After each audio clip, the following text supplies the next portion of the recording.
Hello guys and welcome back to this channel, where today guys I'll be showing you how to boost posts on Mastodon.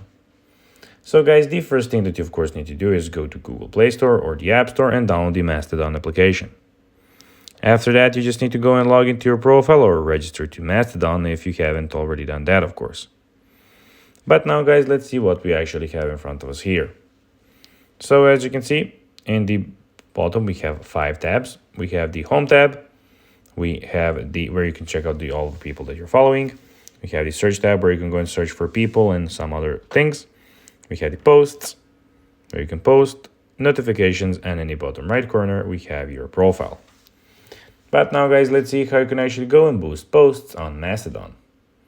So first of all, you need to go and create one. So go here in the middle and create a post. Click Publish.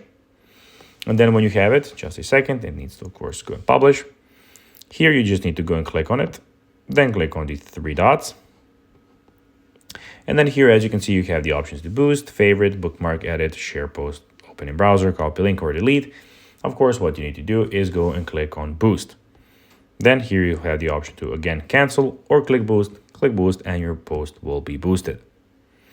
So guys, that will be everything for this video. I hope that you found this video informative and entertaining, guys. If you did, don't forget to like this video, share it, subscribe to the channel, and put the notifications on, as guys, this really helps us grow our channel. So if you have a few seconds, it will be pretty cool if you could do this for us. So guys, that will be everything for this video. I hope that you enjoyed it, and guys, as always, I'll be seeing you in the next video on this YouTube channel. Until then, as always, bye guys.